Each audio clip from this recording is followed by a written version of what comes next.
네, 고맙습니다. 저는 토탈 에너지스라는 이제 기업에서 프랑스 기업이고요. 보통 우리가 알고 있는 석유와 가스 그리고 최근에는 재생에너지 사업을 하고 있는 이제 한국 법인에서 근무하고 있는 신일철 부장이라고 합니다. 오늘 저는 이제 최병천 소장님하고 이렇게 온라인상에서 이렇게 아이디어를 좀 교환하다가 또 제가 속해 있는 환경 혹은 에너지 쪽 분야가 최근에 이제 많이 논의가 되고 있어서 한번 하고 있는 일이나 관련되어 있는 이슈들을 공유하면 어떨까. 그래서 저도 강의라기보다는 제가 이제 양질의 좋은 그 업계에 훌륭하신 분들이 하시는 강의를 많이 가서 듣고 저도 이제 많이 배우고 정리하면서 우리가 이게 흔히 얘기한 지난 대선에서 이제 아리백이라는 단어 자체를 가지고 큰 논란이 있었잖아요. 그래서 그게 생소하기도 하고 이제 과연 그게 나왔던 배경이 왜일까? 그리고 지금 우리는 그거에 대해서 생산적인 논의를 하고 있는가? 혹은 제가 거기서 이제 보고 듣고 느낀 점들을 같이 공유하고 이게 정말 중요한 이슈인지에 대해서 한번 다시 묻는 자리로서 오늘 이제 내용을 제가 한번 좀 이렇게 편집해 봤습니다. 그래서 믿고 보실 수 있는 이유는 굉장히 좋은 분들이 발표한 자료를 제가 인용했다는 거고 이제 시작하기 앞서서 제가 아침에 업무하기 전에 잠깐 이렇게 메모를 해보다가 이렇게 좀 뭔가 와닿지 않는 이슈를 어떤 질문을 좀 한번 먼저 던져보자라는 차원에서 기후변화라는 것들 매일 뉴스에 나오고 우리가 이제 더워지고 있고 사실 지금 비가 많이 오고 있기 때문에 이게 이제 과거 10년 20년 전보다 이게 극단적인 기후변화가 오긴 온 것 같은데 이게 막상 돌아서면 이제 비 그치면 그냥 우리는 일상생활을 살고 있고 기후변화 많이 듣지만 실제 우리가 이거에 대해서 거리감이 좀 느껴지는 것도 사실이지 않을까? 이제 왜 그럴까라는 질문을 던져봤고요. 그리고 이제 한국의 탄소 중립 목표. 이전 정부에서 국제적인 약속을 했고 이번 정부에서도 그거 지키겠다라고 말씀을 하시고 계시지만 강론에 들어가서는 많은 논란이 있는 이 부분들이 과연 탄소 중립 목표가 우리가 설정한 게 이게 맞나? 이게 실현 가능할까? 실현 가능하지 않으면 어떡하나? 이런 질문들 해봤고요. 이제 논란의 단어인 이게 아리백을 사실 이 단어 자체도 중요하지만 이게 왜 나왔고 이게 여전히 계속 논의가 되고 있는 이유와 그냥 쉽게 우리가 와닿게 보면 작년 9월에 삼성전자가 아리백 선언을 그렇게 논란이 많았던 3년의 시간을 지나서 선언을 하면서 이게 일단 업계에서는 어떻게 평가하는 걸까? 이미 이제 논란은 지난 단계로 보여지는 것 같기도 해서 그런 부분들, 그리고 많이 논의가 되는, 아직도 사실 지난주에도 제가 국회 이제 토론회 가서 내용을 들었는데 원전과 재생에너지에 대한 사실 이제 결론부터 말씀드리면 약간 비생산적인 대립적인 각이 아직까지 왜 세워지고 있는 걸까? 상호 대립적인 건가? 이런 부분들. 그리고 재생에너지가 사실 또 비판을 하자면 끝이 없습니다. 재생에너지를 하지 말아야 될 이유는 100가지도 넘을 수 있고요. 원전을 하지 말아야 될 이유도 100가지가 넘을 수가 있는데 그러면 이게 정말 장점은 없는 걸까? 혹은 해야 될 필요성은 있는 걸까? 정말 불가능한 걸까? 그래도 대안을 찾아본다면 어떤 아이디어가 있을까? 이런 거고, 여섯 번째는 지금 이제 윤석열 정부가 출범한 지 1년이 됐고요. 오늘 아침에도 이제 업계분들하고 전화를 하면서 이게 1년이 지났는데 아직도 이 적폐청산이 좀 덜 됐다. 그러니까 이 지금 그 재생에너지에 대한 거부감이, 그러니까 그게 맞고 틀림을 떠나서 아직도 이제 상당히 내년 총선 4월까지는 어려운 상황이라는 게 저희 많은 분들이 많이 얘기를 하세요. 그래서 그런 얘기를 들으면서 이 정부가 이렇게 본인의 어떤 표를 생각하고 캠페인을 하는 건 좋은데 이게 과연 국가에 도움이 되는 것일까? 혹은 여기서 출구 전략을 찾을 수 있지 않을까? 이런 생각도 해봤고, 그리고 또 거꾸로 문재인 정부가 그저께 아마 이지훈 교수님인가? 이렇게 여기 신성장학파는 아니지만 관련 링크 주셔서 제가 이제 강의를 들었는데 거기도 좋은 내용이 많았던 것 같습니다. 그래서 문재인 정부가 하려고 했던 그 목표는 있었지만 이뤄내지 못한 무엇이었을까? 그러니까 예를 들어서 에너지 전환 비용이 높다는 거에 대해서 아무도 이제 얘기해 주지 않았고, 이게 얼마나 어려운 과정이라는 거에 대해서 그냥 쉽게 할 수 있는 탄소 중립이라는 그런 사람들에게 너무 이렇게 쉽게 캠페인을 하지 않았나. 그리고 지금 야당인 민주당은 어떤 대안이나 혹은 노력을 하면 효과적일까? 뭐 이런 생각들을 하면서 들어가기 전에 혹시 이런 비슷한 고민을 갖고 계시다면 오늘 좀 들어보시면 같이 공감할 수 있는 내용이 있지 않을까. 서두가 좀 길었고요. 그다음에 오늘 목차는 뭐 제가 이제 쭉 저도 그래도 흐름을 유지하기 위해서 스토리를 써봤고요. 하고 싶은 얘기는 여기 세 번째, 왜 정부 주도의 그런 노력보다 민간 주도의 기후변화 대응이 더 절박하고 실질적이면서 우리가 신경을 쓰고 공부를 해야 될 것인가. 이제 민간이 이끄는 그런 시장의 구조, 뭐 이런 것들 오늘 좀 소개해 드리고자 했고요. 나머지는 뭐 많이 우리가 이미 최근 뭐 유럽이나 미국, 그리고 에너지 가격의 변동성 이런 것 때문에 우리가 잘 얘기하지 않았던 이런 에너지 분야에 대해서도 많이들 이제 관심을 갖기 시작했고, 그게 이제 우리한테 어떤 의미가 있을까? 이런 얘기를 좀 해보고 싶었고요. 오늘 하지 않을 얘기도 제가 여기다 한번 첫 번째 페이지 써봤습니다. 그래서 이런 아주 공포적인 시나리오나 혹은 우리가 느낄 수 있는 뭐 사실 우리 몰랐지만 작년에 인류 역사상 가장 많은 한 해 동안 온실가스를 배출했고, 코로나 이후에, 그리고 이게 내려갈 것이냐, 올해 내려가지 않을 수 있다는 이제 우려들이 있는 거죠. 그랬을 때 이게 실제 우리가 겪고 있는 이런 기후 변화에 영향을 미치느냐, 어느 정도 미치느냐, 그리고 10년 뒤에 정말 돌이킬 수 없는 지점을 1.5도라는 것들이 맞냐 틀리냐, 뭐 이런 것부터 논란이 많았지만 상당 부분 정리가 된 것 같아요. 그래서 이거에 대해서 의문을 닳지는 않는 것 같아요. 그래서 이거 자체는 오늘 제가 스킵하기로 했고요. 요건 더 훌륭한 분들이 많은 자료들을 만들어 놓으신 것 같습니다. 이게 이제 저희가 이렇게 일상생활에서 느끼기 어려운 예시로, 여기가 지금 당진에 있는 보령 화력발전소인데요.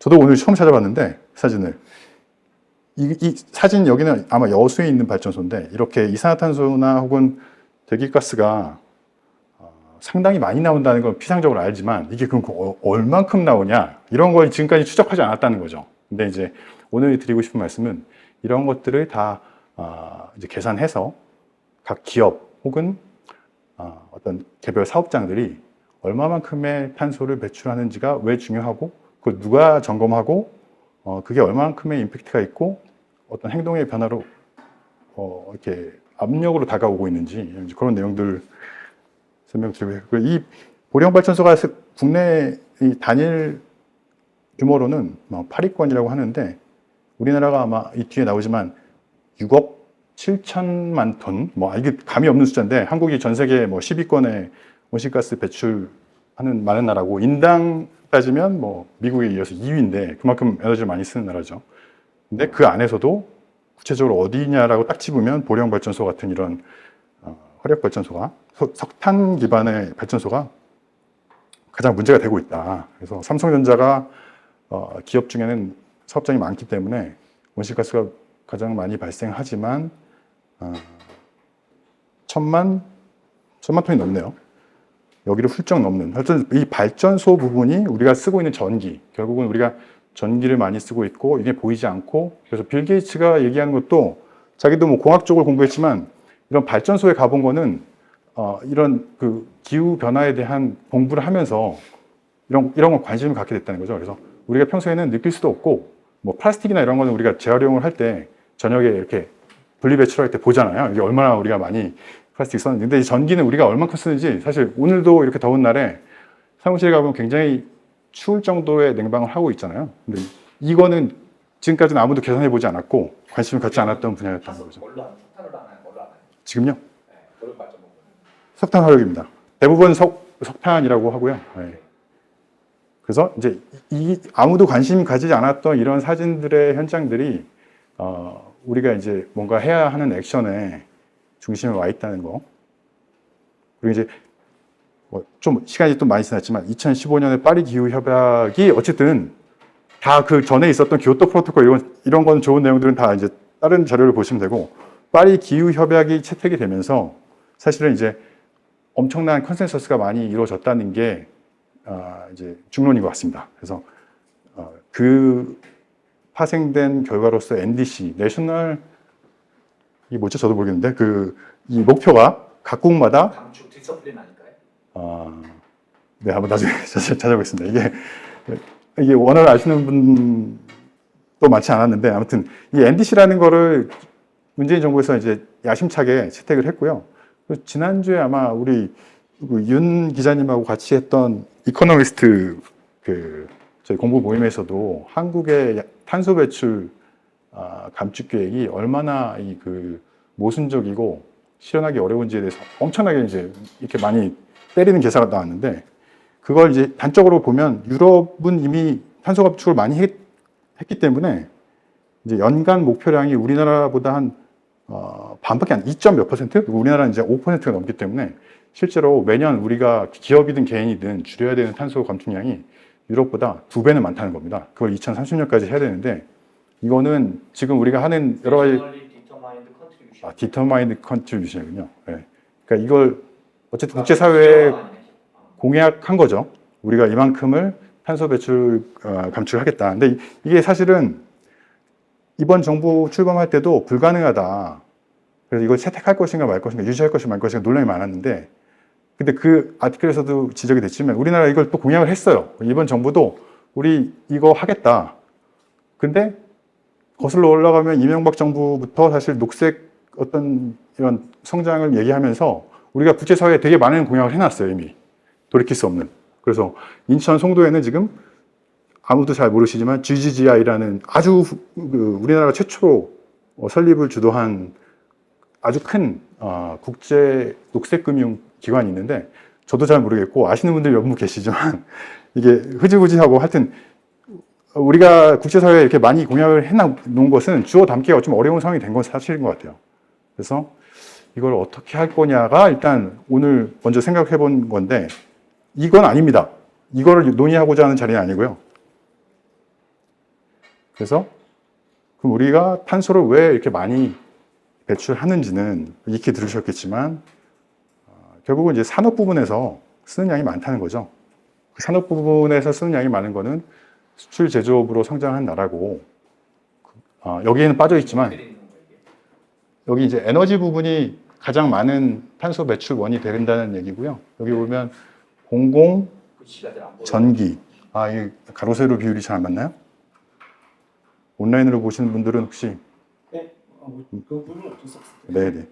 이 공공 전기 열 생산해서 우리가 전기 쓰고 열 생산하는 이런 쪽인데 이 부분이 가장 발전 쪽이 많은 거고 철강 산업이라든지 화학 쪽, 기타 산업 이제 공정 제품을 만드는 쪽 이렇게 해서 이 에너지를 쓰고 있는 부분이 탄소 배출 대부분 차지한다, 상당 부분을 차지한다 라는 메시지고요.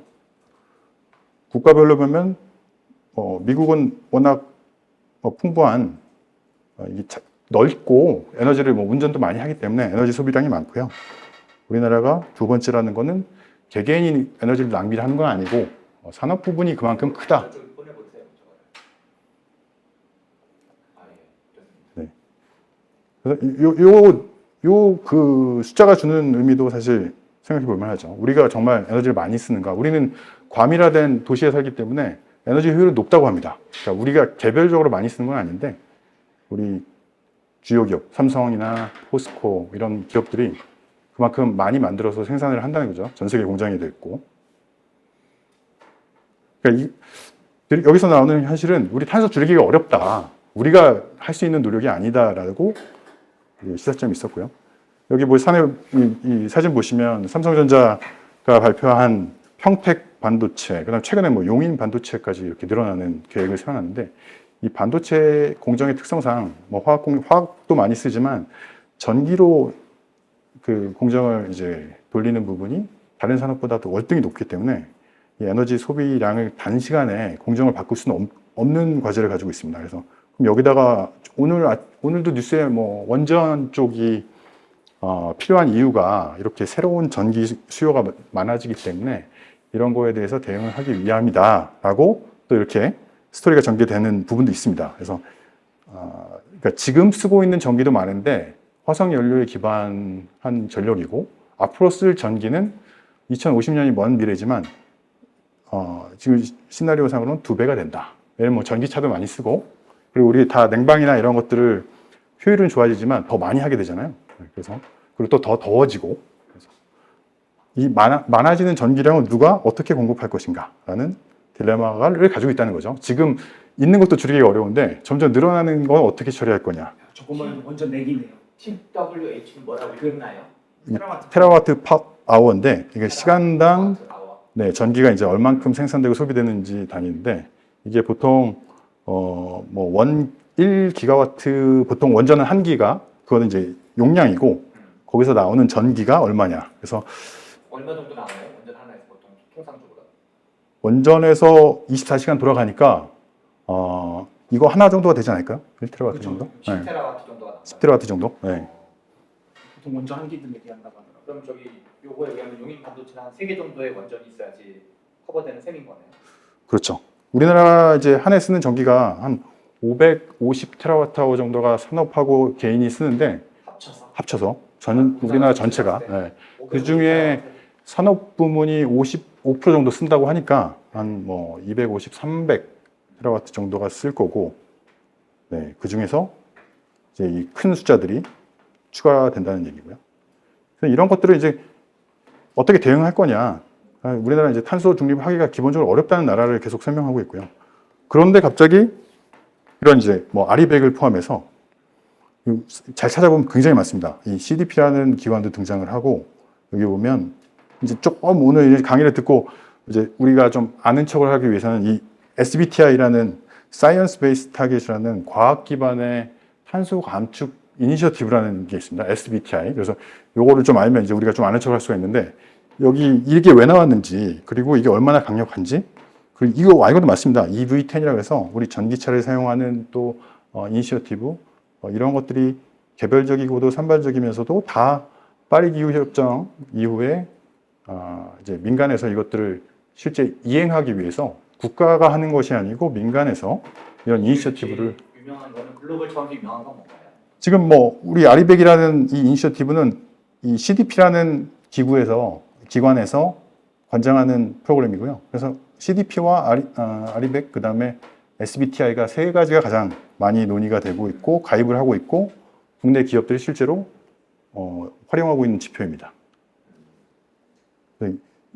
뭐 여기 말고도 뭐 애플이 본인들이 이제 별도로 운영하는 뒤에 나오겠지만 그런 프로그램도 있고 아마존은 또 독립적으로 자기가 탄소 중립을 할 수 있는 거대한 프레임워크를 가지고 있어요. 그래서 자기 기준으로 심지어는 컨테이너를 뭐 대서양 태평양 간에 운반할 때도 탄소 감축 양을 재서 제로로 만들겠다라는 계획을 세우고 있을 정도로 어마어마한 뭐 내용들이 많습니다.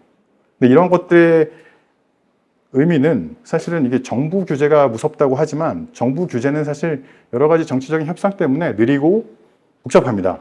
근데 이제 기업은 이걸 이제 선제적으로 이니셔티브라는 단어가 자발적이긴 하지만 경쟁 기업보다 더 먼저 더 대담하고 더 진취적인 목표들을 세우고 자신의 1차 밴더, 2차 밴더들을 이제 같이 압박을 하는 거죠. 그리고 그거에 대한 평판에 대한 리스크를 감내하면서 우리가 이렇게 뭐 2025년까지 지금 쓰고 있는 뭐 배출하는 양이 얼마를 줄이겠다고 하면 그게 그냥 그때 가서 흐지부지 될 수가 없고 이거는 그 금융기관들이라든지 이 생태계 내에서 철저하게 검증을 받습니다. 뭐 그린피스, 이거 엄청 이런 무서운 단체들이 다 이거를 아주 전문가들이 꼼꼼하게 체크하고 오늘 나오는 CDP라는 기관에서 거기에 대해서 보고할 수 있는 기준들을 제시를 하고 있습니다. 그래서 이제 조금씩 알려진 이 CDP는 뭔가 저도 한참 이거를 들여다봤는데 그린피스는 이제 전체적인 환경에 대한 이슈고 이 CDP는 여기 보면 Disclosure Insight Action 이거는 저거군요. 자기네들 모토고 이게 무슨 카본 디스클로저 프로젝트 겁니다. 그래서 CDP라는 게 탄소 정보를 얼마나 이렇게 투명하고 객관적으로 할 수 있을까? 그래서 여기 하는 거 보면은 이 투자자들이라든지 큰 기업들이 자신들의 공급망에 있는 회사들, 1차 벤더, 2차 벤더 혹은 자신들이 투자하고 있는 회사에 어떤 기후변화 대응에 대한 정보들을 요청하고 그거에 대한 이렇게 회신을 받는 그 절차나 프로토콜을 이제 관리하는 기능들을 해나가기 시작했습니다. 2000년대 초반부터. 근데 이게 점점 힘을 얻어서 대부분의 메이저 회사들이 다 이 CDP를 신뢰하기 시작했고, 자신이 행사할 수 있는 이제 힘을 발휘해서 계속 요구하는 거죠. 삼성전자에 올해 탄소 배출을 얼마 했냐, 그리고 그 기준이 뭐고, 그게 객관성을 가지고 있느냐, 이러이러한 요구 사항을 맞추냐, 이런 걸 개별적으로 질의할 수 없기 때문에 이 CDP라는 어떻게 보면 그린피스랑은 상관없지만 이 탄소 분야에서는 그린피스보다 더 강력한 존재가 조금씩 이제 알려지기 시작했습니다. 그러다 보면 기업들은 이걸 단순히 보고하는 데 그치는 게 아니고 실제 매년 우리가 얼만큼 달성했고 내년에 얼만큼 더 추가적인 프로젝트를 할 거라는 것들을 계속 이제 업데이트를 하면서 이제 이 벗어날 수 없는 이런 탄소 중립으로 가는 그런 이 사이클에 들어간다는 거죠. 그래서 이분들이 하는 역할은 지금 이게 자기들이 이제 정량적으로 카운트를 해보니까 자신들이 영향력을 미치고 있는 범위가, 그러니까 자기가 이제 속해 있는 기업들의 자산이라든지 그 회사의 어떤 시총 뭐 이런 것도 계산해 보니까 전 세계 시장 가치의 64% 정도까지도 이제 그 범위가 넓어진 겁니다. 그러니까 이 CDP라는 기준을 이용하고 있는 회사들이 여기 보시면 디스클로저 프로젝트, 네. 프로젝트를 시작했는데 영국에서 시작했고요. 그리고 아주 이제 2003년에 시작했기 때문에 20년이라는 뭐 나름 좀 긴 시간이었지만 이 그래프를 보시면 이게 쭉 올라가다가 여기 여러 단계 레벨이 있긴 하지만 일단 참여 의향을 밝힌 기업 수가 이게 쭉 계속 올라오고 있습니다. 그 올라온 누적 숫자가 이제 64%의 시총에 육박할 정도로 어떤 뭐 미국이나 유럽의 이런 규제 시장의 어떤 범위보다도 더 강력하고 넓다라고 이제 본인들이 설명하고 있고요. 그래서 등장한 게 있는데 CDP에서 이제 탄소를 줄이라고 압박을 할 때 가장 쉽게 할 수 있는 방법이 지금 쓰고 있는 전기가 사실은 이제 대부분이라고 볼 수 있거든요. 그래서 이 전기를 얼마나 탄소를 줄일 수 있느냐를 RE100이라는 리뉴어블이라는 기준을 만들어서 여기 이제 원전이 들어가냐 안 들어가냐를 가지고 아직까지도 우리나라에서 이제 좀 고민이 있는 거고, 이제 국제적으로는 원전은 일단 여러 가지 국제적인 요구 사항들이 이제 뭐랄까요, 안정성이라든지 투명성 이런 것 이유 때문에 기업들이 자발적으로 리뉴어블에 한정하고 싶다라는 이제 그 이니셔티브가 진행이 되고 있고요. 여기에 지금 가입한 기업이 뭐 이거 글로벌하게 한 400개가 넘었고 국내에서도 33개 최근까지 이제 가입을 했고요. 최근에 지난주에 롯데 케미컬이 이제 가입을 하면서 기존에 이제 화학 같은 회사들은 좀 가입하기가 좀 부담스럽지 않을까 했는데 이제 굉장히 많아졌고요. 여기서 보여주는 거는 애플이 자발적으로, 얘네들은 이제 애플은 잘 아시겠지만 제조업을 직접 하진 않잖아요. 그래서 디자인하고 설계해서 다 이제 뭐 폭스콘이나 중국이나 뭐 이런 쪽에 외주를 주게 돼 있는데 이제 비난을 받은 거죠. 애플 자체가 쓰는 전력은 얼마 안 되고 데이터 센터도 뭐 커지고 있다고 하지만 그렇게 삼성전자가 쓰는 거에 비해서는 미미한데, 그러다 보니 그래, 그러면 우리는 다 전기를 재생에너지를 바꿨고 우리가 거래하는 회사들까지도 탈탄소화를 하겠다고 2030년까지, 아리백 같은 경우는 이제 2050년이라는 전 세계 탄소 중립 목표와 매칭을 시켜놨는데 여기는 그거 다 필요 없고 우린 2030년까지 할 거야. 왜냐하면 우리는 다 했기 때문에. 우리랑 거래하고 싶으면 삼성전자도 빨리 가입을 해라, 아니면 계획을 내라 라고 이제 압박을 한 거죠. 근데 이제 여기서 이 부분이 조금 이제 예민한 부분이, 국내 기업들이 이런 압박을 받았을 때 우리가 재생에너지를 쓰고 뭐 탈탄소 계획을 세우는 게 자발적으로 하고 싶다라는 모양을 보여줘야 되는데, 실제로 이제 가서 이제 고객을 만나보면 사실 애플 때문에 하는 겁니다. 대부분. 네. 그러니까 애플에 물건을 팔아야 이 애플에 납품을 한다는 것 자체는 테슬라나 애플에 납품을 한다는 것은 전 세계적으로 인증받을 수 있는 어떤 국제적인 기준에 들어가 있기 때문에 이만큼 초갑의 위치에 있는 기업들이 다 탄소 감축에 대한 명확한 비전과 이미 본인들은 달성을 했기 때문에 이거에 대한 이제 그 확산을 주도하고 있다는 거죠. 그래서 이 다음 나오겠지만 우리가 한국에 33개 정도 아까 들어가 있다 했는데 네. 삼성전자 말고도 애플과 관계는 데가 많다고 봐야잖아요. 여기 보면은 이제 여기 우리 또 이 업계에 훌륭한 그 유명한 분이 유진투자증권의 한병화 형님이 계시는데 여기 이렇게 정리를 해주셨다고요. 그래서 예를 들어서 범천정밀, 더구전자, 뭐 나머지는 이제 국내에 다 알려진 대기업이고요. 이런 영품 기업, 이런 데도 강소기업인데 애플에 공급을 하고 있는 업체고 매년 계획을 내라고 지금 뭐 이제 여기 있는 거 전부가 애플 맞습니다. 네. 기업인 거네. 그렇습니다. 국내 왼쪽은 국내 기업, 왼쪽 해외. 해외 기업도 우리가 잘 몰라서 그렇지 국내에 들어와 있는 여기 경기도 뭐 광주 다 있죠. 그래서 국내 사업장이 존재하는 해외 기업들. 외투 기업이 한국에 들어와 있는 경우도 꽤 많습니다. 의외로 우리가 생각하는 것보다 지방에 가보면 이런 어떻게 보면 글로벌하게는 꽤 유명한 기업들이 많이 있다는 거죠. 그래서 이런 기업들이 한국에서 계속 사업을 하기 위해서는 재생에너지를 빨리 공급을 해줘야 된다. 근데 그게 작지 않다. 그리고 점점 늘어나고 있고, 근데 애플은 더 빨리 하고 싶어 한다. 이런 게 이제 강한 이제 큰 통상의 이슈로 다가오고 있다는 거죠. 근데 이제 그럼 우리만 이런 고민을 하느냐? 이제 좀 시야를 한국을 좀 벗어나서 아시아 지역으로 이제 살펴보자는 취지에서 이 화면을 갖고 왔고요. 여기 보면 대만이나 일본 기업 수가 우리나라만큼이나 가파르게 올라오고 있습니다. 여기 보면 이제 아시아 퍼시픽에 보면 대만도 가입 수들이 굉장히 많고요. 왜냐하면 대만은 전통적인 공급망의 어떤 그 부품을 생산하는 유충지이기 때문에 이분들도 자발적 혹은 압박을 통해서 가입을 하고 있고 보수적인 일본도 많이 가입을 하고 있고요. 이걸 봐서는 이게 기존의 이제 제조 강국들이 전 세계의 어떤 이런 큰 트렌드에 동참하지 않을 수 없는 큰 압박이고 오히려 이제 그 동아시아 중국을 포함해서 중국은 사실 이제 조금 빠져 있지만 중국들도 의외로 재미있는 사실은 중국 기업들도 일부 가입을 하고 있다는 겁니다. 네.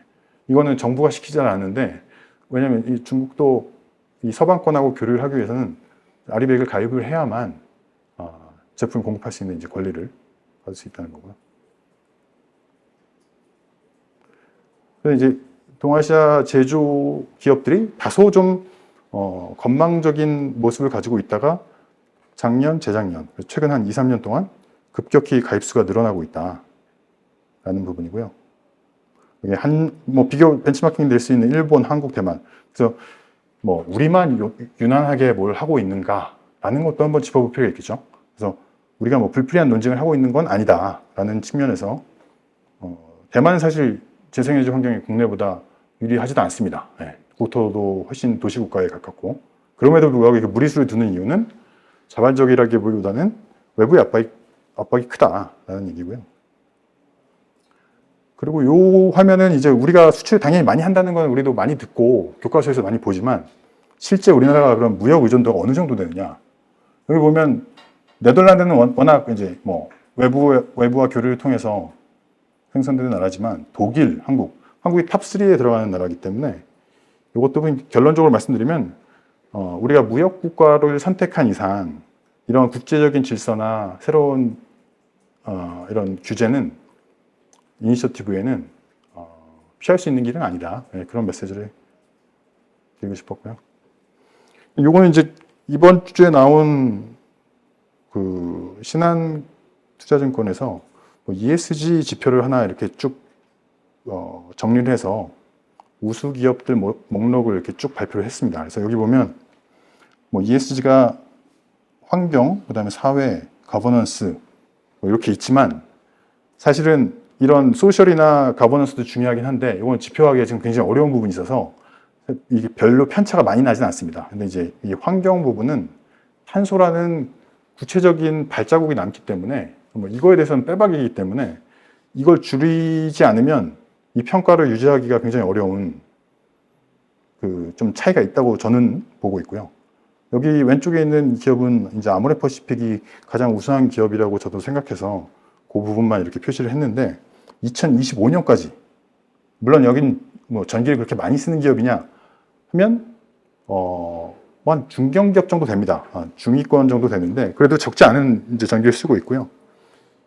이런 회사들이 아직 시장에 이렇게 활성화되지도 않은 여러 가지 방법들을 통해서 올해가 벌써 이제 꽤 많은 재생에너지를 도입을 했고 2025년까지 100%를 하겠다 그래서 저도 깜짝 놀라가지고 왜 이런 걸 하려고 할까 이렇게 무리수를 둘까 해서 여러 경로로 물어보면 결국은 마케팅 전략이기도 하지만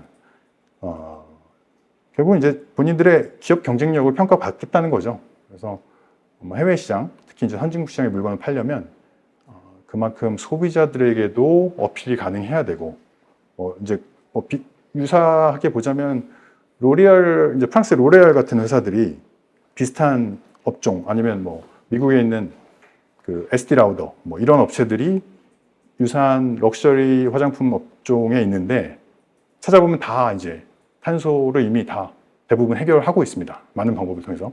그렇기 때문에 특히 이제 이런 소비자층이 하이엔드로 갈수록 그리고 선진국에 많이 팔수록 이런 보이지 않는 무역 통상의 이슈들의 경쟁력이 생겼다는 거죠, 새로. 그래서 이거 그냥 하는 게 아니고 선의적으로 하는 측면도 있지만 아모레퍼시픽이 이렇게 열심히 하고 많은 투자를 하고 있는 것은 국제적인 경쟁력 차원이다. 이런 차원에서 말씀드렸고요. 여기는 이제 LG그룹에서 거래하는 이제 자회사들이 쭉 표시가 되어 있고, 이제 여기는 LG그룹이 물건을 파는 쪽, 이제 어떻게 보면 이제 이 다운스트림이고요. 밑에 빨간색은 물건을 이제 사오는 쪽, 그러니까 사서 파는 이런 공급망이라고 우리가 이렇게 복잡하게 얽혀 있는데, 지금 뭐 글로벌 이런 구조가 많이 이제 좀 깨지고 있다라고 하지만 여전히 여기 보시면 많은 기업들이 이미 탄소 중립 혹은 아리백에 가입해 있는 기업들이 속해 있습니다. 그러니까 물건을 사주는 쪽과 물건을 공급해 주는 쪽이 이런 그 서로 연쇄 효과를 일으키고 있다는 거죠. 그래서 가장 밑바닥에 있는 테슬라나 뭐 폭스바겐, 이런 포드 이런 회사들은 자신이 물건을 사고 있는 1차, 2차, 3차 벤더들에 계속 이런 주문을 하고 있고, 이 주문을 받은 LG그룹은 자기 밑에 있는 LG화학, 포스코케미칼, 뭐 이 등등 뭐 소니 이런 쪽에 우리에게 물건을 공급하기 위해서는 탄소 인증을 받고 배출량 공개하고 그걸 얼만큼 줄일 수 있는지에 대해서 계획을 내라. 그래서 이런 얼마나 이렇게 도미노 현상이 일어나고 있는지를 대표적으로 이제 보여주면 삼성도 이게 마찬가지입니다. 여기 보면 대표적인 고객 뭐 7% 정도라고는 하지만 이 전체 삼성이 매출 중에 애플에 파는 게 이제 7% 정도 된다는 건 굉장히 큰 의미라고 합니다. 네, 그래서 이런 데가 이런 납품을 요구하고 있는 것은 이제 기본이고요. 점점 많아지고 있는 추세를 보여주고 있고, 뭐 배터리를 만드는 삼성 SDI 같은 경우도 대표 고객이 BMW, 뭐 폭스바겐 이런 데 다 탄소 중립을 선언했거나 강하게 압박을 해오고 있는 업체들입니다. 이게 이제 그러다 보면 이 밑에 있는 회사들, 저희가 좀 생소한 업체들, 여기 보면 이런 국내 중견 기업들 많이 들어 있습니다. 이런 기업들도 이 2차 벤더라는 공급망 속에서 탄소 중립 계획을 방관할 수 없는 상황이 됐다라는 것을 이제 대표적으로 이제 보여주고 있고요. 그래서 진짜 이제 그 글로벌 기업들이 어느 정도로 이게 심각하게 뭐 ESG라고 하면 이 좀 두루뭉실하게 있지만 ESG 평가가 이제 나오기 시작했고, 애플, 테슬라, 바스프도 이제 대표적인 하이엔드를 지향하는 화학 기업인데 뭐 이런 데도 굉장히 열심히 하고 있고 국내에도 사업장을 가지고 있습니다. 바스프라는 데는. 그래서 국내에도 재생에너지 조달 계획을 최근에 발표를 했고요. 그래서 이게 이제 뭐 시간과 공간을 가리지 않고 가속화되고 있다. 그리고 이제 최근에는 거기에 얹어서 뭐 EU나 이제 미국에서 이런 뭐 흔히 얘기하면 이제 규제 혹은 보조금 정책이 쏟아지기 시작했고요. 이걸 하는 좋은 명분은 탄소 중립으로 가는 제도죠. 네. 국가의 어떤 이런 정책상이기도 하지만 사실은 이제 또 한편으로는 본인들이 지금까지 좀 잃어버린 제조업을 부활시킬 수 있는 무역 장벽을 세워서 이제 뭐 리쇼어링을 한다든가 아니면 외국 기업들을 유치해서 본인들 영토에서 제조업을 만들고 싶어하는 그런 의지를 가지고 있다는 거죠. 그래서 그 국내에서도 뭐 반도체법이 통과됐고 이런 그 재생에너지 관련된 부분에 대한 논의가 뭐 많이 됐지만 뭐 국내는 사실 이 부분이 아직 좀 정체되어 있다고 봐야 될 것 같고요. 아직 계속 고민 중이고 하지만 선진국들이 단순 규제를 넘어서 일자리를 보호하거나 만드는 장치로서 여기는 물론 재생에너지만 들어있는 건 아닙니다. 뭐 좀 더 포괄적으로 들어있는데 이런 정책들을 펴고 있다. 그래서 이게 어떤 일시적이거나 되돌아갈 수 있는 뭐 예를 들어서 트럼프 행정부가 다시 들어오더라도 이 규제는 뭐 이 당리를 떠나서 이 민주당하고 공화당이 같이 채택을 했기 때문에 법적화되어 있기 때문에 돌아갈 수는 없다고 합니다. 그래서 이런 것들은 자리를 잡았다. 네, 라는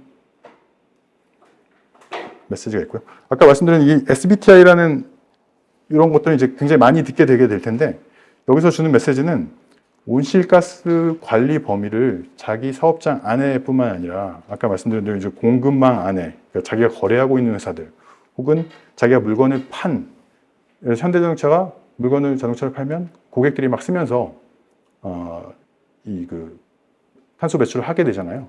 그럼 이걸 기존의 제품을 바꿔서 전기차를 팔아서 탄소 배출량을 줄인다든가 이런 자신의 사업장을 벗어나는 물건이 이제 팔리거나 아니면 물건을 사올 때 제품을 만들 때 필요한 온실가스까지도 계산을 한다는 게 얼마 그냥 생각만 해도 굉장히 복잡하고 어려울 것 같잖아요. 근데 이거를 실제로 설마 했는데 이제 감축을 하자라는 것들이 많은 기업들이 참여를 하게 되면서 삼성전자는 작년 9월에 아리백을 선언할 때 이 부분을 계속 고민하다가 너무 사업이 넓고 커서 아직은 좀 더 준비가 필요하다는 입장으로 보류를 했고요. 대신 뭐 SK그룹은 좀 더 적극적이라서 어렵지만 한번 해보자라고 해서 이제 진행을 하고 있고요, 열심히. 국내 기업들이 이제 이 사이에서 이런 그 공급망이라고 하는 본인이 쓰고 있는 전기나 이 탄소 배출 요인보다 훨씬 넓은 범위를 이제 어떻게 감당할 수 있을까에 대해서 본격적으로 고민을 하게 됐다. 그래서 아까 말씀드린 대로 이 CDP가 주관을 하는데 이거를 이제 그린워싱이라는 논란이 있긴 하죠. 그래서 이런 뭘 하겠다 이렇게 주장했을 때 이게 그냥 선언만 할 수가 없고 과학적인 베이스로 방법론이라든지 매년 어떤 성과를 내는지에 대해서 이제 보고를 하게 되어 있기 때문에 사실 이게 가입을 해놓고 설렁설렁히 할 수 없는 그런 그러니까 정부 규제보다도 오히려 이 평판에 대한 리스크가 더 크기 때문에 이 그린워싱이 상당히 큰 화두로 떠올랐고 그만큼 민간 이니셔티브가 생각보다 강력하다라는 점을 말씀을 드린 거고요. 그리고 이제 이 한 장에 전 세계적으로 넷제로라는 탄소 중립을 가속화시키는 요인들이 쭉 잘 정리가 돼 있어서 제가 이걸 이제 갖고 왔고요. 여기 보면 이제 가장 최근에는 공급망 실사 이게 이제 유럽에서 발효가 됐는데 최근 2월달에 확정이 됐고 그래서 이제 공급망 자신들이 물건을 만들 때 어떤 제품들이 어떻게 공급되고 있는지 제조되고 있는지 원료까지 다 이제 실사를 해서 보고를 해라. 라는 거죠. 결국은 그 안에는 이제 탄소 배출이라든지 환경에 관한 이슈들이 포함되어 있기 때문에 상당히 부담이 되는 내용이고요. 이제 이런 것들이 점점 대기업 중심으로 이제 선언이 되기 시작하면 이 밑에 있는 기업들이 계속 이제 매년 요청을 이제 받게 되는 도미노 현상을 말씀을 드리고 있고요. 이거는 이제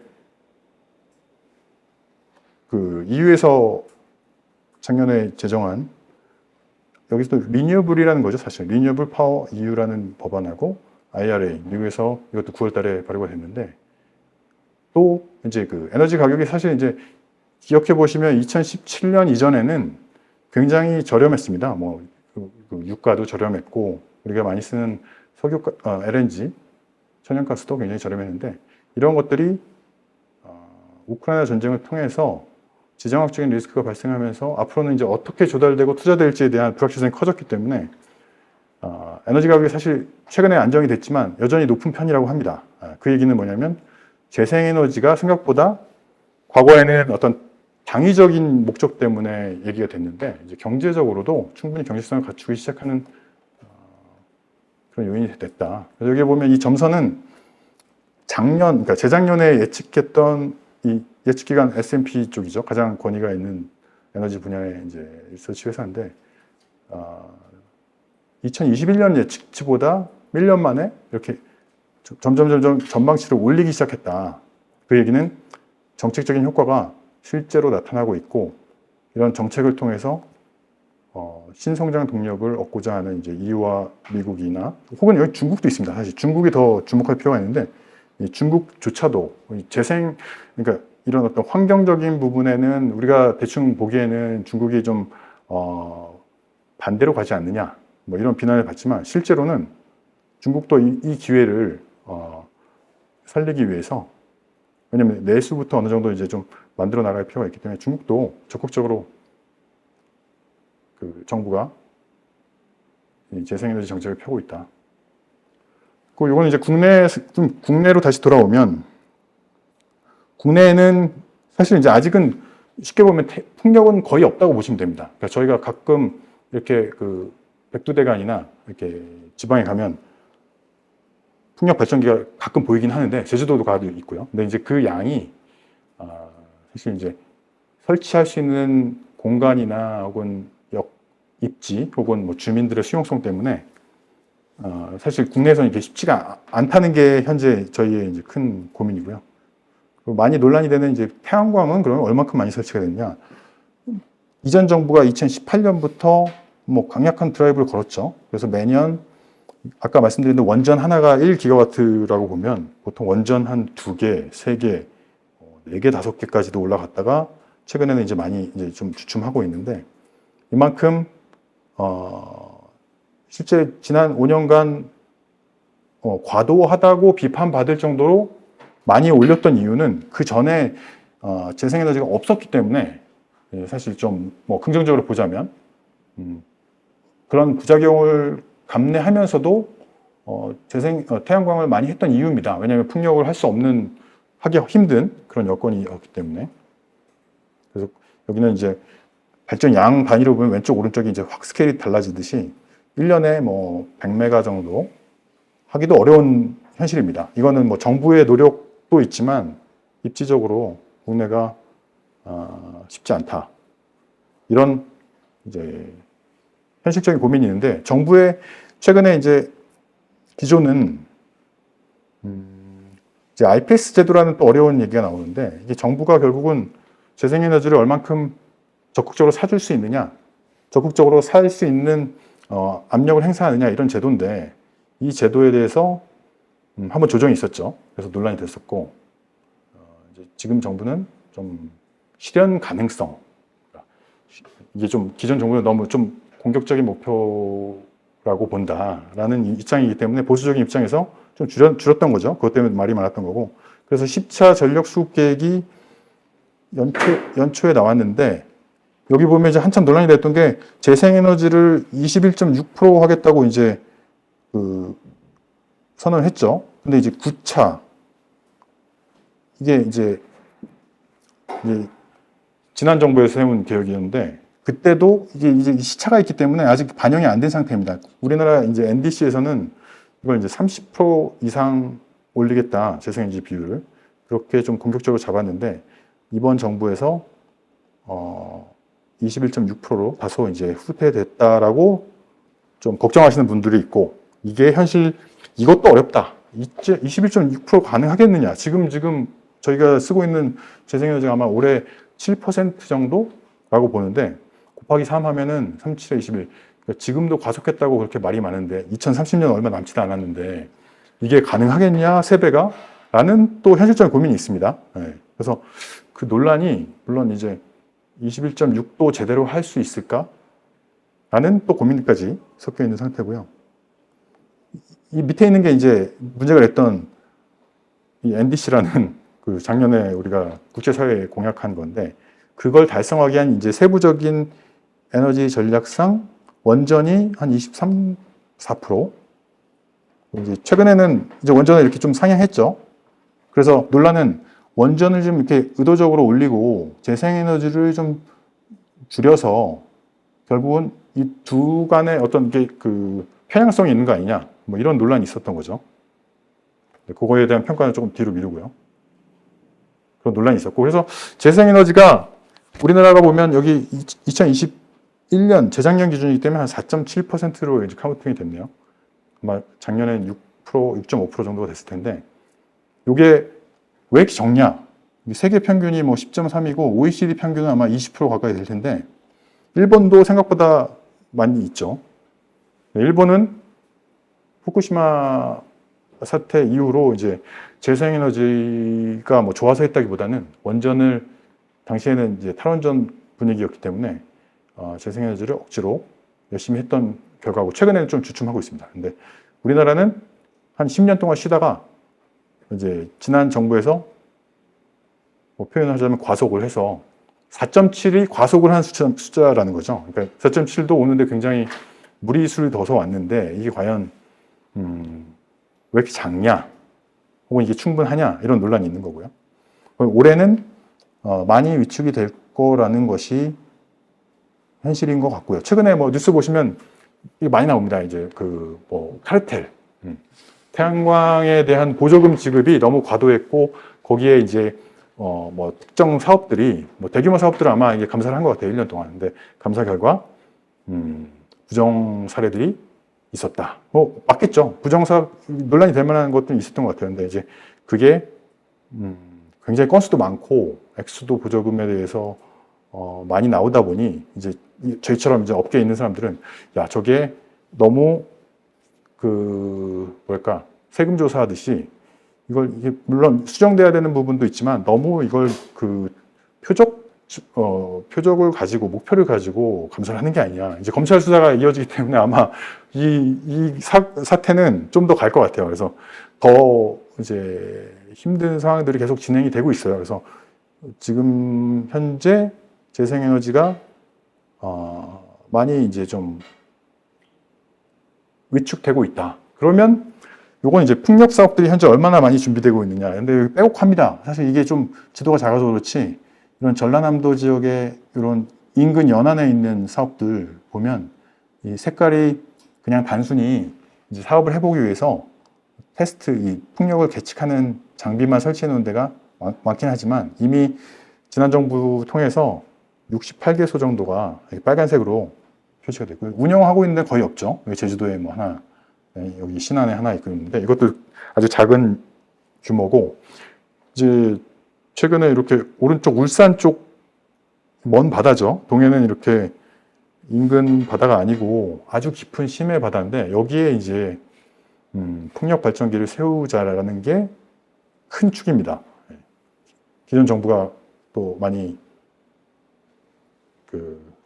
밀었던 건데 이게 이제 지자체장이 다 바뀌고 정부 정책이 바뀌면서 표류하고 있는데 최근에는 다행히 정부에서 이런 해상풍력은 국내 제조 기반도 있고 해볼만 하다라는 쪽으로 그리고 외국 투자들이 이제 또 최근에도 이렇게 많이 이루어지고 있어서 긍정적으로 보고 있습니다. 이 부분은 굉장히 또 고무적이다라고.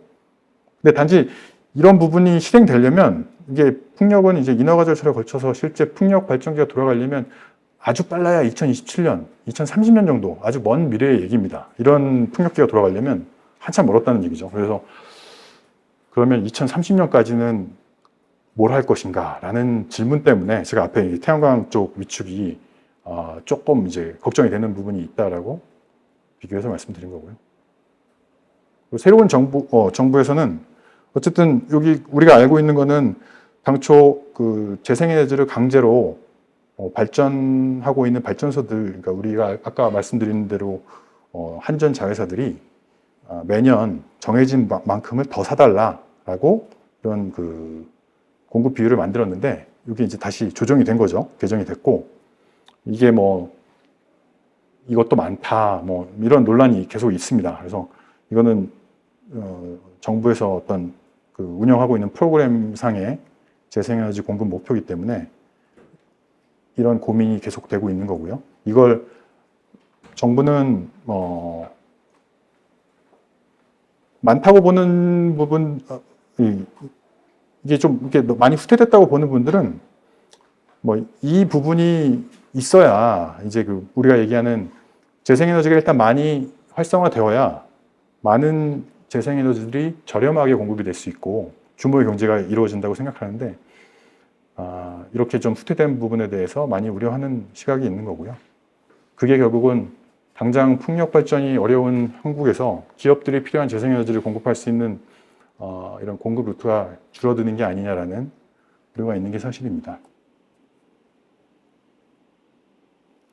이제 또 요 배출권 거래제도 많이 논의가 되고 부분적으로 들어보셨을 텐데 결국은 이제 그 정부가 탄소를 많이 배출하는 기업들 한 600개 정도 기업들을 이렇게 매년 아니고 3년마다 이렇게 배정을 합니다. 본인들이 쓰고 지금 배출하는 양의 뭐 10% 정도는 이제 뭐 돈을 주고 사야 되는 그런 페널티를 매긴다든지 그런 기준들을 설정해 주는데 지금은 사실 이제 무상으로 할당되어 있는 그러니까 이 정도까지는 지금 쓰고 있는 작년에 썼던 거에 탄소 배출을 허용해 주는 무상 할당 이제 비중이라고 하죠. 그런 게 너무 높아서 한국은 유럽보다 이런 제도가 있음에도 불구하고 굉장히 가격이 낮게 유지가 되고 있습니다. 그래서 이제 앞으로 유럽에서 뭐 탄소 국경 조정세가 본격화되고 2025년 6년이기 때문에 사실 준비 기간을 생각하면 그렇게 멀지 않은 기간인데 그렇게 되면 이제 한국에서 생산된 그 철강이나 주요 제품들이 유럽에 팔기 위해서는 이 갭이 생기잖아요. 그래서 이 갭을 이제 메꿔야 되는 돈으로 메꿔야 되는 상황이 발생할 수도 있고 그렇게 되면 결국은 유럽과 비슷한 수준의 탄소 기준이 만들어지지 않을까. 그러니까 이렇게 싸게 유명무실한 제도가 결국은 조정이 되지 않을까. 그러니까 이 갭만큼이 우리 정부들이 어떻게 보면 이걸 대응하지 않았을 때는 유럽에 이 탄소세를 내게 되는 거고 대응을 했을 경우는 국내에서 생산하고 세금이 걷어질 수 있는 그러니까 결국은 이렇게 그러니까 이제 무상으로 할당되어 있는 비중이 너무 높다는 거죠. 이렇게 정부들이 뭐 삼성전자가 지금 발생하는 탄소를 인정해 준다는 거죠. 이만큼은 어쩔 수 없이 발생하는 거니까 굳이 내가 거기에 대해서는 페널티를 매기지 않겠다. 근데 그 비중을 얼마로 하느냐가 이제 관건인데 지금은 버퍼나 양 같은 걸 국가가 일종의 그렇죠. 조정할 수 있는 건가요? 맞습니다. 네.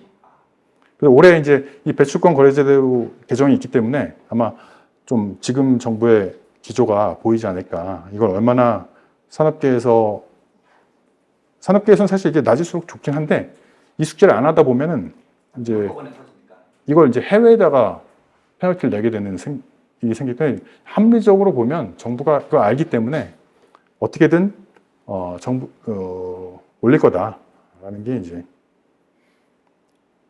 예상이고요.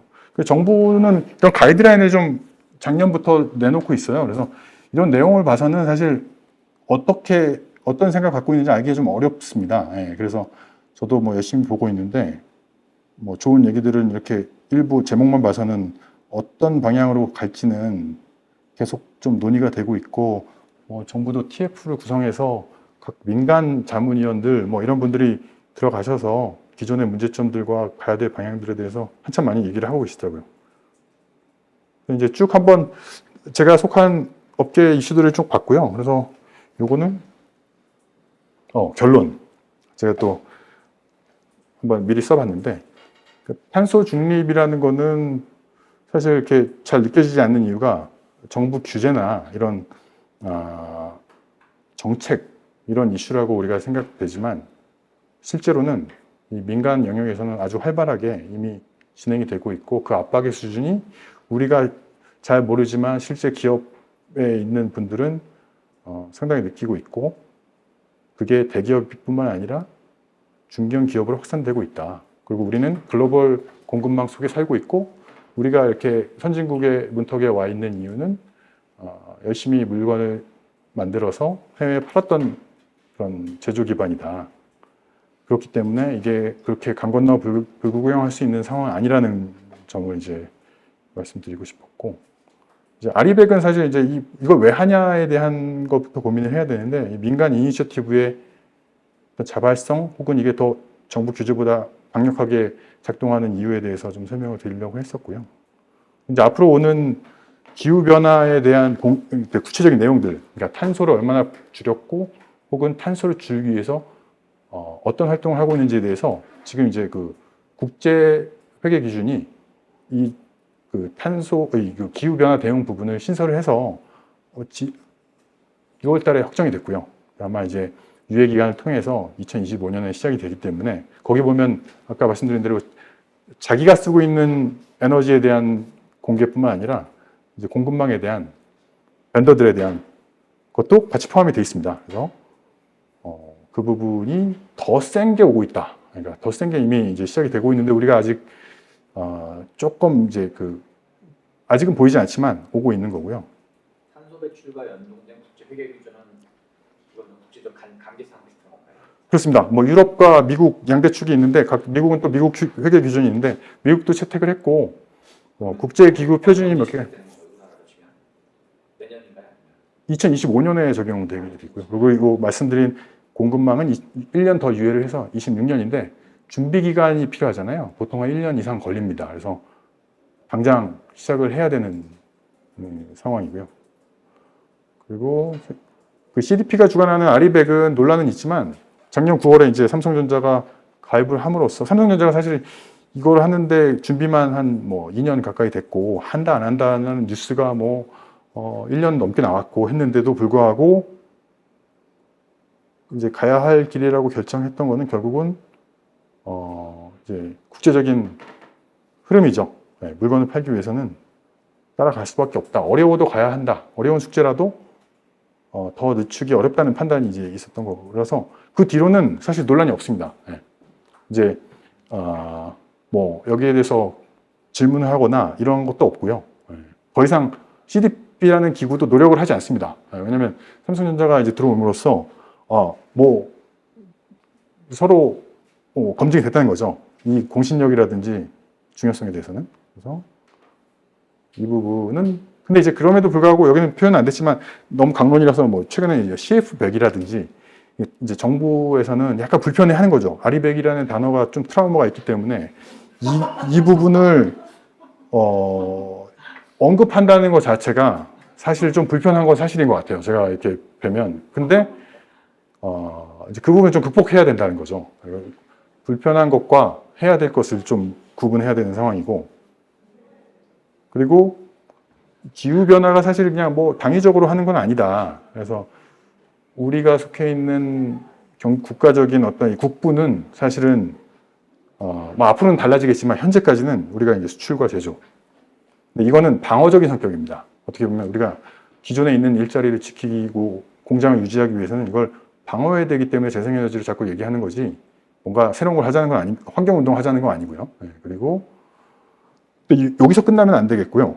실제로 지금 정부도 좀 내심 공부를 하고 있는 배경은 이게 신성장 동력이 될 수도 있겠구나. 왜냐하면 풍력 발전기가 전 세계적으로 많이 설치되면 미국에서도 지금 붐이 이루고 있는데 그럼 결국은 거기에 들어가는 중요한 부품이나 이런 설비는 국내에서 많이 조달을 하고 있습니다. 실제로 뭐 한화 같은 경우도 태양광 패널을 미국에서는 현지 공장을 만들어서 열심히 팔고 있고, 그래서 그런 부분들이 우리가 어떤 그린 산업을 뭐 이게 뭐 환경에 오히려 역행된다 이런 논란 충분히 있을 수 있습니다. 전기차를 타면 탄소 발생이 정말 줄어들까? 근데 여기 딱 보면 여기 자료에는 없지만 저도 궁금해서 이렇게 뭐 테슬라가 발표하는 걸 보면 제품을 만드는 데까지는 그 똑같은 그 뭐 소나타 한 대하고 테슬라 모델 3를 만드는 데는 모델 3를 만드는데 탄소가 더 많이 들어가는 건 사실이에요. 배터리나 이런 것들이 들어가기 때문에. 근데 이제 이걸 타면서 1년차, 2년차, 3년차 되면서 이제 재생에너지를 사용한다는 조건에서 이게 점점 배출 양이 줄어드는 거죠. 그러니까 시간이 지나면서 한 3년 정도 타면 모델 3가 더 탄소량이 점점 줄어들어서 20년 정도, 뭐 15년, 20년을 탔을 때 이제 전체적으로 총량이 줄어든다는 거지.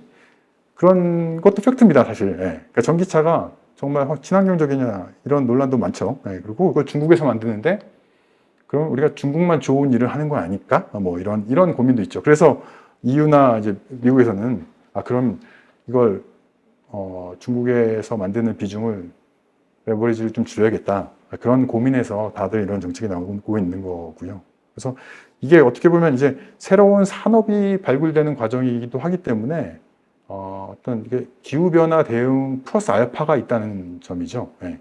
그 점이 이제 있었고요. 마지막으로 근데 제가 이제 많은 사람들 만나고 고민해 보면 각 분야마다 이제 뭐 금융 분야는 더 중요하겠고요. 어떤 정부의 역할, 정부의 정책, 설계 이런 게 중요하지만 특히 이런 에너지와 인프라 분야는 어떤 개별 기업이 할 수 있는 사업은 아니고 전기가 만들어지고 그게 이렇게 송전이 되고 전기가 움직이고 이러려면 다 국가적인 시스템 안에서 움직일 수 있거든요. 그래서 이 정부 정책이 굉장히 중요한 70% 정도라고 봅니다. 뭐 이런 기관들에서 보기에는 그만큼 정부 역할이 중요한 분야인데 이 부분에서 어떤 그 정치적인 입장과 그런 당파적인 입장 때문에 우리가 이제 해야 될 숙제들을 피할 수 있거나 혹은 지나치게 과도하게 비판을 하는 걸 좀 지양해야 되지 않을까? 뭐 이런 부분을 제가 이제 말씀을 드리고 싶었고요. 그러면 제가 보기에 지금 정부나 과거 정부가 좀 아쉬운 점은 이런 개방성과 투명성이 좀 담보가 돼야 되는데 이 부분은 뭐 사실 그냥 하나만한 얘기도 하지만 실제로 보면 이게 어떤 분들이 어떤 생각을 가지고 균형 있는 토론이 되고 있는지가 이게 보이지가 않는다는 점이죠. 그래서 저는 이 부분이 가장 좀 이렇게 생각이 돼야 된다. 그래서 지금도 과거 정부에서는 너무 이제 환경 쪽 분들이 많았다라는 지적을 받았고 또 지금 정부는 오히려 재생에너지 전문가들이라든지 재생에너지의 장점을 이렇게 좀 어필할 수 있는 분들이 사실 또 많이 빠져 계셔서 이게 균형이 좀 이렇게 서로 진영을 오고 가면서 우리가 좀 놓치는 부분들이 발생하지 않을까라는 이런 고민이 있고요. 네, 이렇게 해서 제가 이제 두서없이 쭉 제가 하고 있는 분야의 현안을 좀 공유 드렸습니다. 여기까지 하고요. 혹시 궁금하신 점 있으면은 말씀 주십시오.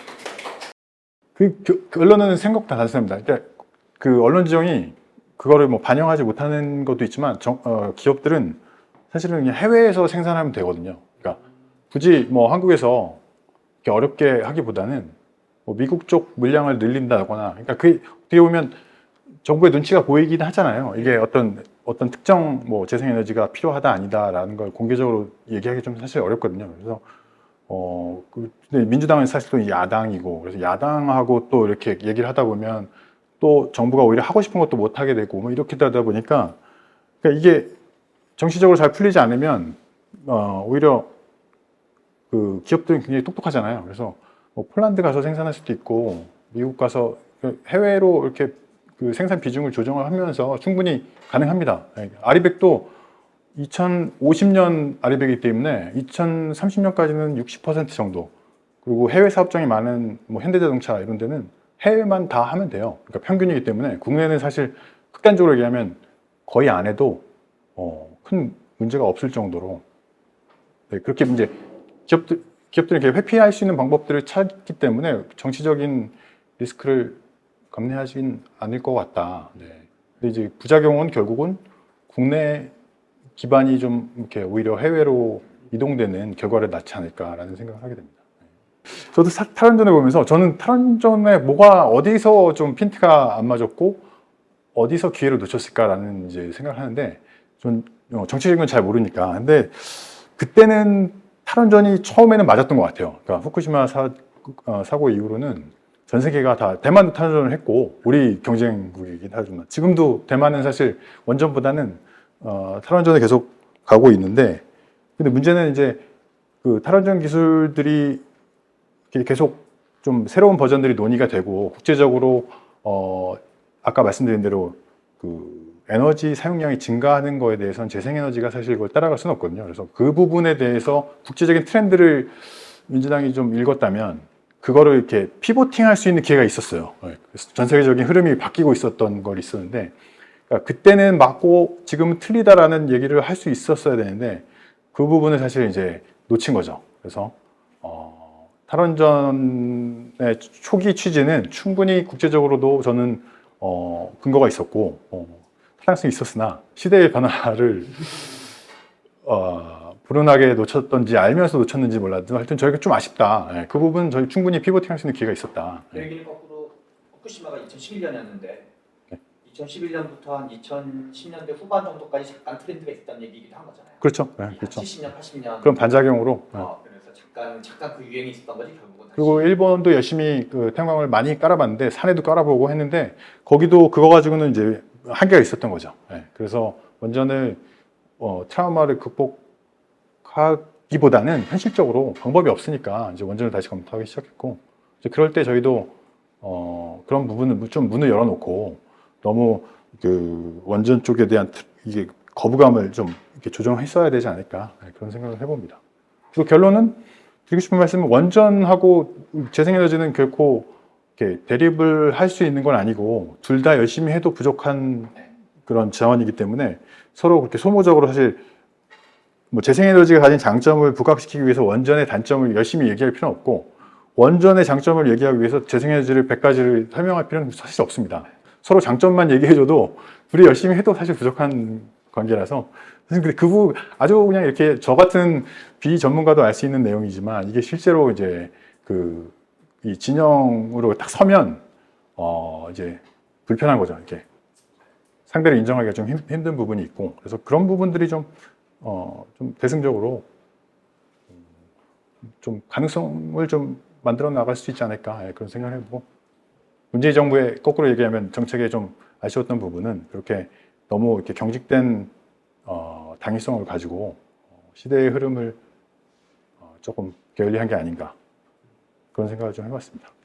그리고 아리백이라는 어떤 이런 큰 트렌드도 왔는데 RPS 제도도 있고 사실 RPS 제도는 업계에 있는 사람들도 이해하기가 어려울 정도로 이렇게 누더기처럼 지금 엄청나게 이제 버전이 좀 억지로 운영하고 있는 체제거든요. 그래서 결국은 이제 그 대형 발전소라고 하면 민간 발전소도 있고 뭐 정부 발전소도 있는데 거기에 의무 할당량을 부과해서 정부가 이만큼은 무조건 재생에너지를 써달라 강제로 이제 이렇게 그 압력을 행사하는 제도거든요. 그러다 보면 그 발전소들이 필요한 재생에너지를 직접 만들거나 아니면 외부에서 이제 저희 같은 일반적인 사업들에게서 이제 재생에너지를 사오는 개념인데 그러다 보니까 세금이 사실은 이제 원천이고 결국은 보조금적인 성격이기 때문에 이게 그 가격을 낮추는 데는 사실 좀 한계가 있다. 이제 보조금 제도 설계 자체가 복잡해지면 계산이 복잡해지면 이게 효율적인 거래가 어려워지기 때문에 결국은 한계가 있지 않을까. 그래서 이거는 뭐 다른 외국의 사례들도 충분히 많이 있고 뭐 일본이나 독일처럼 우리도 뭐 경쟁 입찰제를 도입해서 그러니까 정부는 어느 정도 이렇게 그 사업을 할 수 있는 인허가 정도만 만들어주고 더 가격 경쟁력이 있는 사업자들이 들어와서 경쟁하도록 하는 게 오히려 다음 버전으로 빨리 가야 되지 않을까. 근데 이제 지난 정부에 다시 복귀해 보면 그거를 개선하려고 그런 의지는 일부 있었는데 막상 손을 대려니까 너무 이게 큰 거죠.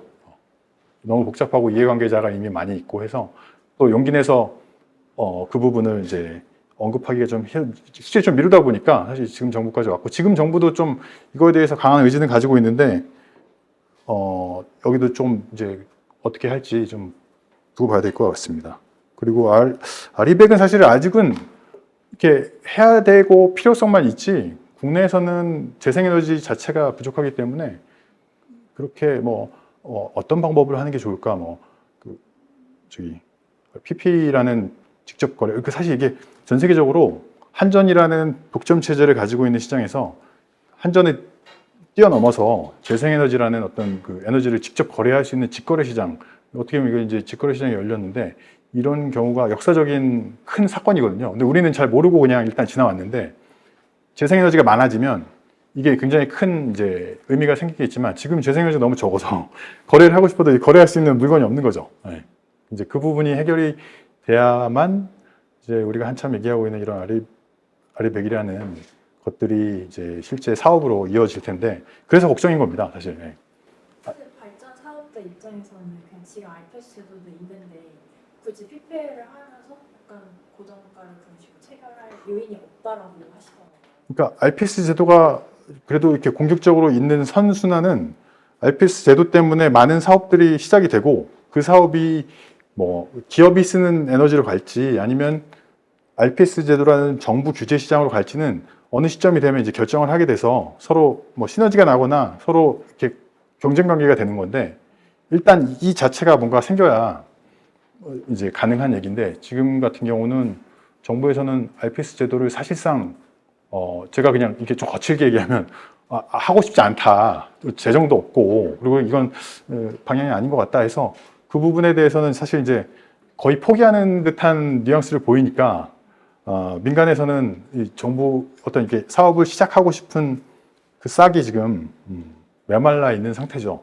사업들이 없어져 가고 그래서 그 부분이 그렇게 이렇게 쉽게 해결될 수는 없는데 그래서 RPS 제도 자체가 고민입니다. 그 부분이 빨리 대안 제도가 나오든가 아니면 지금 제도를 어느 정도 끌고 가면서 정부가 뭐 의미 있는 물량들을 좀 가져가든가 해야 되는데 이 기조가 아직은 좀 서 있지 않고 그래서 이번에 그 개편된 뭐 그 TF라는 조직에서 뭐 이런 거를 개편안을 계속 이제 보기 시작했다. 지금 1년 지났는데 사실 아직 이제 막 보기 시작한다니까 시간이 좀 걸릴 것 같아요. 그래서 하여튼 재생에너지 시장은 지금 거의 손가락을 좀 빨고 있다.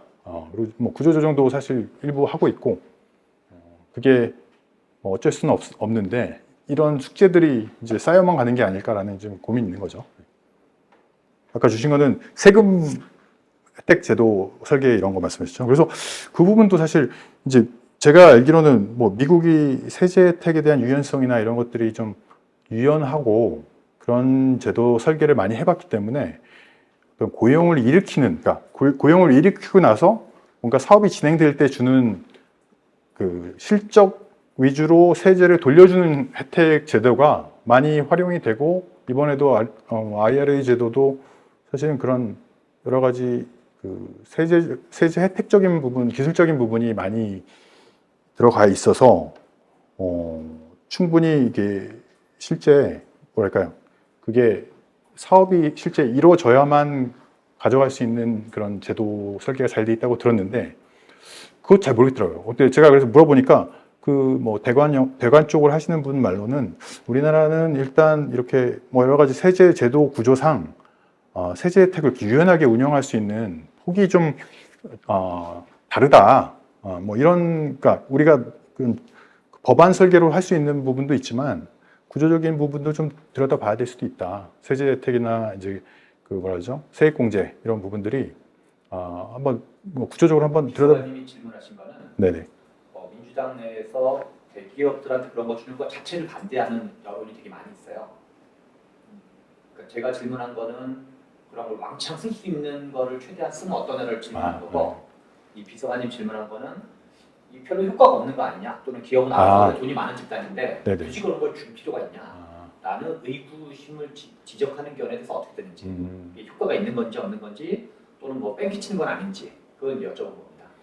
근데 이제 우리가 뭐 그런 부작용을 감내하고 이 부분에 도전할 것인가의 문제라고는 보여지는데 전 세계적으로 다들 자국에서의 생산을 늘리기 위해서 엄청난, 사실 미국도 이런 고민이 있더라고요. 보니까 이런 보조금 줬을 때 과연 이게 합리적인 사업들이 그런 것들을 혜택을 가져갈 것인가 이런 논란은 있지만 그럼에도 불구하고 부작용을 감내하고도 일단 초기 단계에서의 그런 생태계 생성을 위해서는 뭐 그런 부분을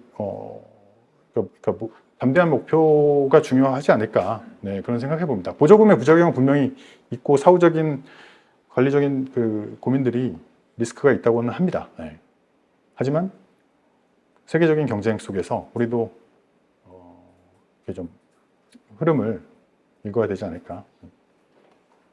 지금 정부는 사실 이제 조금 뭐 1년밖에 안 됐기 때문에 평가를 좀 보류하거나 혹은 우려 내지 이런 정도만 제가 아까 말씀드렸고, 지난 정부는 사실은 그런 그러니까 친환경이라는 뭐 당위성이나 이런 또 거기 참여하신 분들이 환경적인 비중이 높은 분들이 이제 사실 많았던 것들이 많이 지적이 됐고, 저도 뭐 그 부분은 좀 한계였다고 생각하고요. 이게 산업 전문가들이 참여할 수 있는 공간이 적었고, 과연 재생에너지라는 당연히 굉장히 좋았던 목표가 이게 산업적인 정책으로 이어지는 데 있어서 전문가 사령탑이 있었는가에 대해서는 사실 그런 당시에도 좀 고민이 많이 있었습니다. 이게 뭐 맞는 방향으로 가고 있지만 이게 어떤 컨트롤 타워가 있느냐라는 거에 대해서는 그런 고민이 있었고, 그게 사실 이제 그 민주당을 포함한 약간 이게 저도 사실 뭐 민주당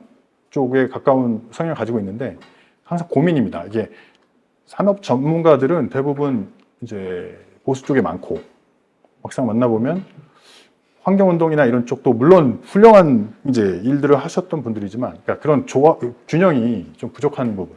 그러니까 왜 그런 산업 전문가들이 그쪽을 좀 더 끌어안기가 어려울까? 문재인 정부에서 사실 그런 부분이 제 부분에서도 있었던 것 같습니다. 네.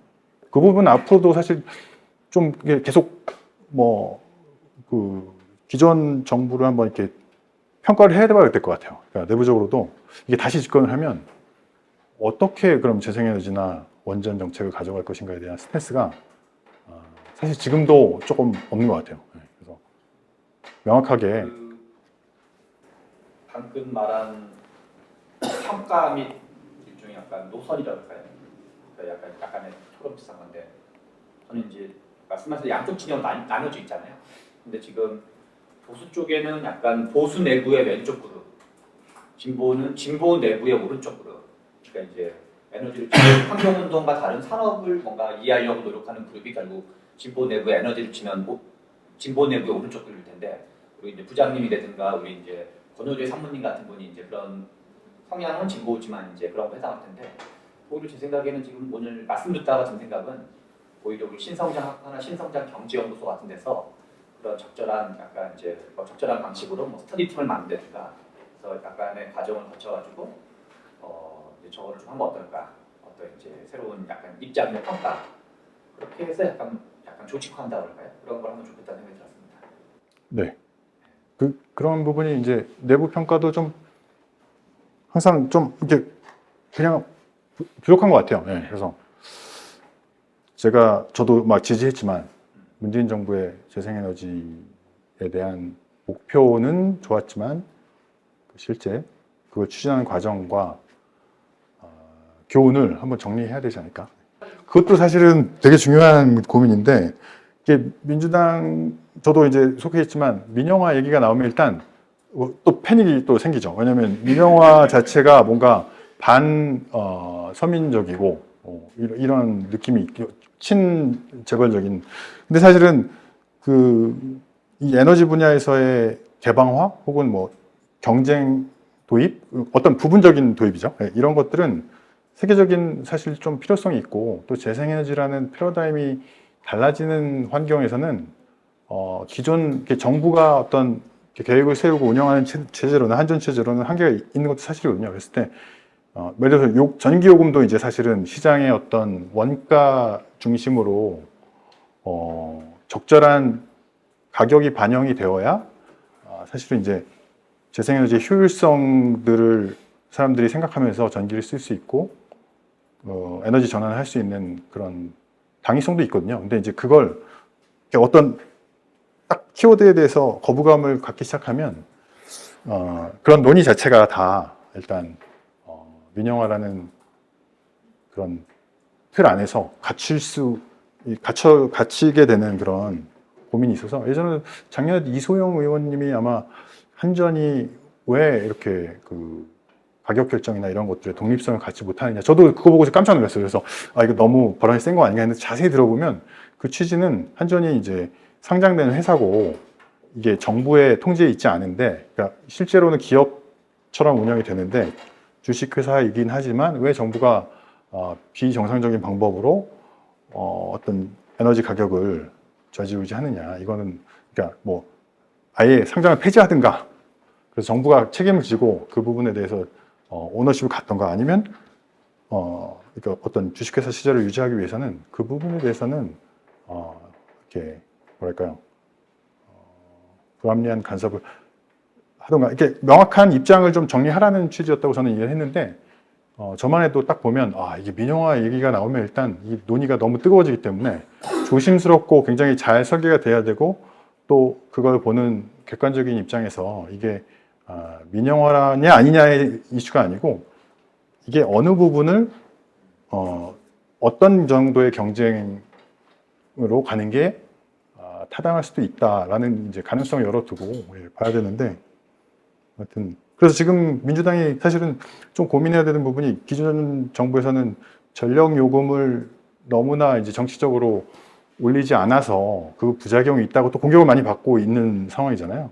그래서 그것 때문에 막 뭔가 정책적인 지금 그 문제도 제기하고 하는데, 사실 제가 보기에는 그 당시에는 좀 운이 좋아서 그 우크라이나 전쟁도 없었고 초기였고 해서 에너지 가격이 그렇게 많이 높진 않았어요. 굉장히 낮은 단계여서 에너지 전환이나 탈탄소를 쉽게 할 수 있는 것 같은 약간의 그런 타이밍이 있긴 있었어요. 그래서 그래서 사실은 좀 국민들에게 탈탄소를 그냥 우리가 노력만 하면 쉽게 할 수 있는 것처럼, 혹은 거기에 대해서 언급하지 않았고,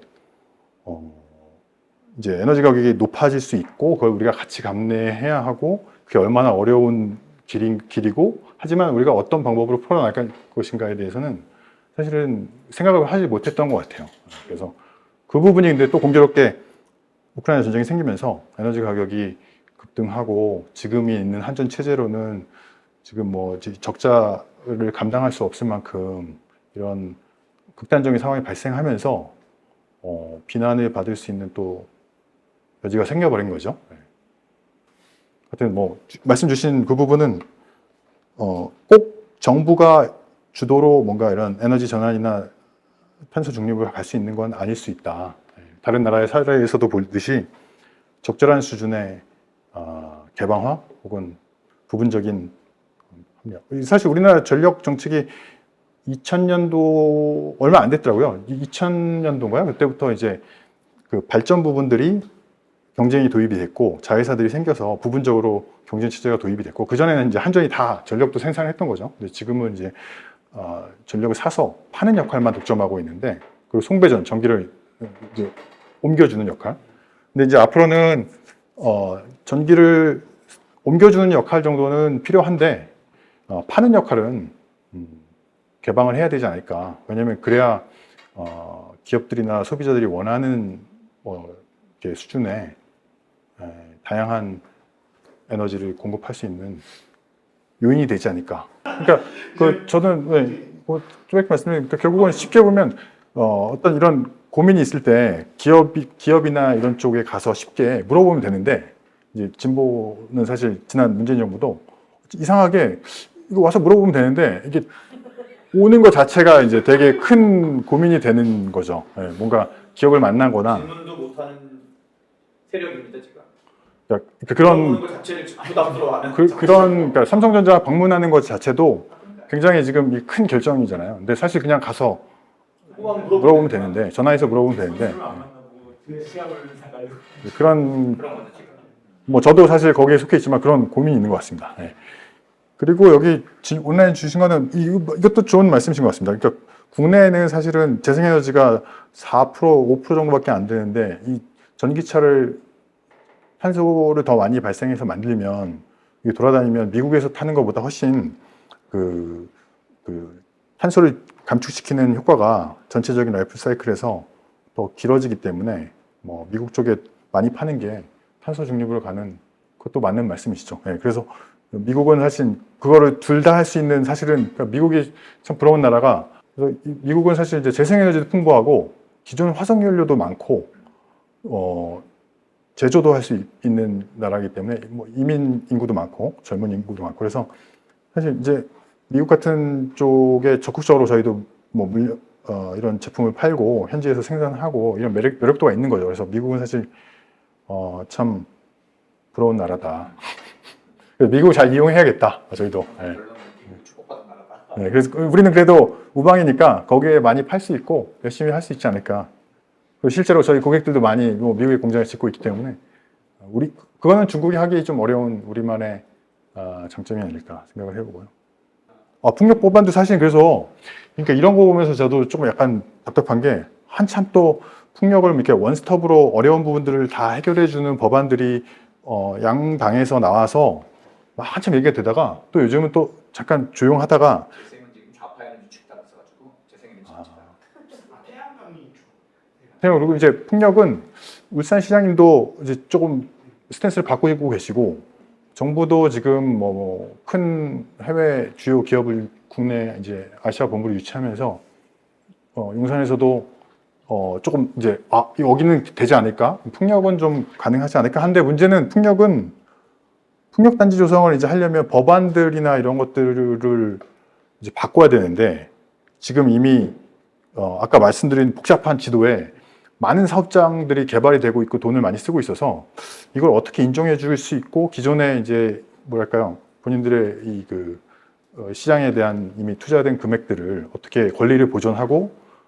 새로운 입지를 정부에서 이렇게 마련해서 뭐 대만 같은 경우는 이제 그런 제도를 태업했는데 우리는 사실은 이게 그냥 그것도 중요한 지점인데 제도 자체를 너무 이렇게 개방시켜 놓고 정부가 그냥 시장에 맡기는 모양새를 가다 보니까 지금 사실 이제 예를 들어서 주민 수용성이라든지 인허가 부분들에서 상당한 이제 마찰이나 교통 정리가 안 되고 있는데 이제 그걸 사실 그냥 정부에서는 보고만 있을 수밖에 없는 그래서 사실 지금 하고 있는 사업들이 끝까지 갈 수 있을지도 퀘스천이 있고 문재인 정부도 사실 그 부분에 대해서는 답이 없었던 부분이고 지금 정부도 뭔가 좀 전환점을 마련해 보고 싶은데 좀 아직 뭐 명확한 답이 없습니다. 그리고 또 이제 풍력 같은 경우는 워낙 보통 한 10년 정도 걸린다고 보거든요. 처음 시작부터 끝까지. 단지를 만드는데. 네, 그러니까 풍력 발전기 돌아가려면 거기에 땅을 사는 거, 땅 보러 다니고 뭐 이런 것부터 시작하려면 한 동선 사이클과 거의 비슷하네요. 그거보다 좀 더 길 수도 있을 것 같은데 그만큼 이게 호흡이 길어서 이거는 이것대로 해야 되고 또 단기적으로 그러니까 2030년이 중요한 이유는 아까 말씀드렸듯이 사실 많은 기후변화 이런 보고서에 의하면 2030년까지 많은 노력이 있어야 한다고 설명을 하고 있어요. 골든타임이라고. 그래서 탄소 중립을 2040년에 하는 게 아니고 2030년까지 중간 목표를 세우는 이유가 그때가 더 중요하고 이 기회를 첫 번째 이 문턱을 넘지 못하면 다음 단계는 사실 숙제가 더 많아지기 때문에 이런 굉장히 중요한 이 지점인데 지금 풍력 가지고는 그냥 딱 단순 계산해도 2030년이 넘어가거든요. 그래서 이걸로는 대안이 안 된다. 라는 게 지금 고민입니다. 그래서 투트랙으로 지금 고민을 해야 되는데 원트랙은 완전히 지금 이제 갈 길이 이제 큰일 났고 두 번째 트랙은 그래도 정부가 좀 전향적으로 보고 있어서 다행이고요. 그런 상황입니다. 탄소 중립. 근데 탄소 중립은 아까 말씀드렸듯이 이게 중국과 미국이 협력을 해야 되는 중요한 상황이 맞는 것 같습니다. 그러니까 그래야 뭐 개도국들도 참여할 수 있고, 근데 다행히 중국도 이런 탄소 중립에 대해서 필요성을, 그러니까 본인들이 생산을 할 수 있는 기술을 개발할 수 있는 중요한 토대라고 보기 때문에, 그러니까 미중이 사실 이제 합의할 수 있는 부분이고, 그래서 최근에도 미국이 계속 대립하지만 기후 변화 쪽에서는 가능성을 열어두는 걸로 알고 있고요. 중국도 충분히 따라올 수 있고 본인들의 거대한 제조업을 계속 돌리기 위해서는 이 산업이 필요하고 그러기 위해서는 본인들도 이것들을 내수에 이렇게 보급해야 되는 내부적인 목표가 있기 때문에 가능하고 그래서 이 두 G2의 그 리더십이 중요하다고 생각합니다. 그래서 싸울 부분 싸우고 합의할 수 있는 부분 합의해서 환경 분야는 충분히 협력을 통해서 나머지 중간 위에 있는 많은 또 뭐 저쪽 그 산유국들도 있잖아요. 그래서 그쪽들도 자세히 들여다보면 굉장히 많은 투자를 하고 있어요. 이 에너지 산업 부분. 그래서 충분히 전 세계가 대립 속에서도 협력할 수 있는 부분을 찾아 나가야 하지 않을까 그런 생각으로 코스프레. 근데 코스프레는 이게 자세히 들여다보면 아니라고 합니다. 저도 그냥 이게 하는 신용인 줄 알았는데 실제로 그 재생에너지로 얼마나 빨리 가느냐는 속도의 문제는 있지만 이제 그 전 세계가 탄소가 많은 화석 기반 연료 에너지는 줄여야 된다는 거에 대해서는 이제 공감을 했고 이제 피크가 왔느냐 혹은 오고 있느냐에 대해서의 문제지 이제 그 얘기는 뭐냐면 그 석유가 점점 사용도가 줄어들 거라는 거에 대해서는 다 잘 알고 있다는 거죠. 공감대가 있고 사우디도 석유가 줄게 되면 결국은 본인이 생산량을 이제 감축시켜 나가고 2030년이 되면 큰 변화가 올 거라는 거에 대해서 잘 알고 있기 때문에 빨리 본인도 대안을 마련해야 되고